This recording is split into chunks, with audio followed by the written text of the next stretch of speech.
Hello friends, welcome to খেল দুনিয়া।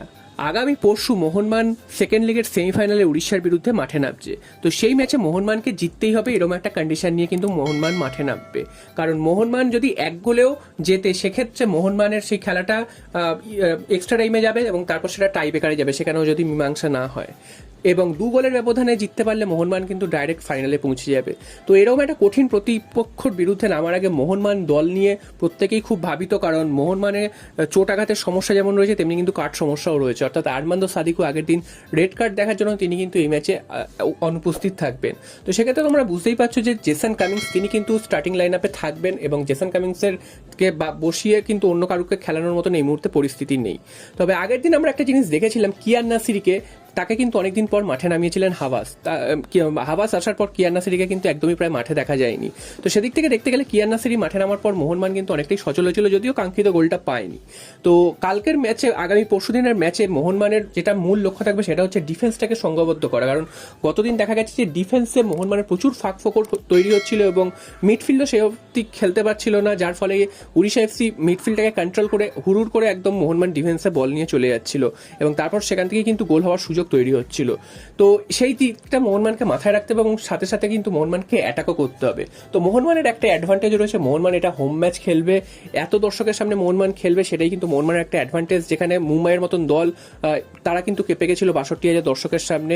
তো সেই 62,000 দর্শক প্রায় থাকবে সেদিন উপস্থিত। তো সেখানে কিন্তু মোহনবাগান খেলবে, এটা একটা অ্যাডভান্টেজ। এবং মোহনবাগান পিছিয়ে থেকে নামছে, এটাও একটা অ্যাডভান্টেজ, কারণ মোহনবাগানের সামনে জিততেই হবে এই মানসিকতা নিয়ে মোহনবাগান নামবে। তো সেখানে মোহনবাগান সেই প্রথম থেকেই সেই খেলাটা খেলার চেষ্টা করবে, যেটা আমরা মুম্বাই ম্যাচেও দেখেছিলাম। এবং মুম্বাই কিন্তু সেদিনকার প্রথম থেকে কিন্তু সেই অর্থে খেলছিল না, যার ফলে কিন্তু তারা একটা সময়ের পর ম্যাচটা তাদের হাত থেকে বেরিয়ে যায়। তো সেরকম যদি মোহনবাগান খেলতে পারে, সেক্ষেত্রে কিন্তু মোহনবাগান ফাইনালে ইজিলি চলে যাবে।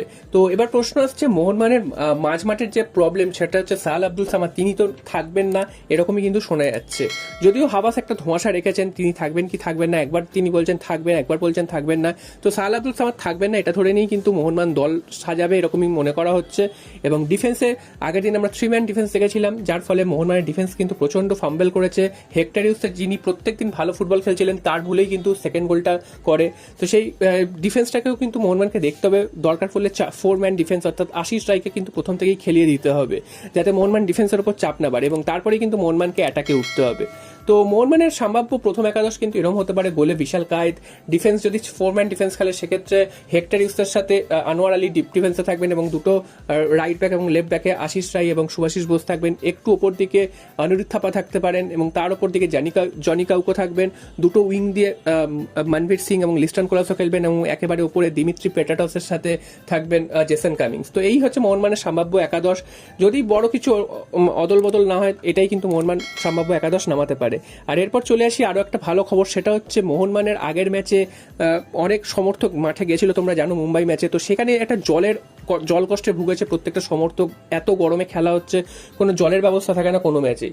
তো এবার কিন্তু সমর্থকরা সেই দাবি জানিয়েছিল এবং ম্যানেজমেন্ট কিন্তু সেই দাবি মেনে নিয়েছে। প্রত্যেকটা স্ট্যান্ডে কিন্তু পাউচের ব্যবস্থা থাকবে, সেটা কিন্তু সমর্থকদের জন্য একটা ভালো খবর। আর একটা খারাপ খবর হচ্ছে সমর্থকদের জন্য, সেটা হচ্ছে মোহনবাগান কিন্তু ম্যাচ ডের দিন কোনো টিকিট, অনলাইন টিকিট রিডিম করবে না বা অফলাইন টিকিটও বিক্রি করবে না, যেটা কিন্তু সমর্থকদের প্রচুর হয়রানির মুখে পড়তে হবে। অনলাইনে টিকিট কাটার পরও তাকে আরেকদিন গিয়ে সেই টিকিট তুলে আনতে হবে, সেটা কিন্তু মোহনবাগান সমর্থকদের জন্য একটা খুবই হয়রানির ব্যাপার। তো এই দিকটা ম্যানেজমেন্টকে লক্ষ্য রাখতে হবে, যাতে ভবিষ্যতে এরকম কাজ যেন না হয়। তো দেখা যাক শেষ পর্যন্ত উড়িষ্যার বিরুদ্ধে জিতে ফাইনালে উঠতে পারে কিনা মোহনবাগান।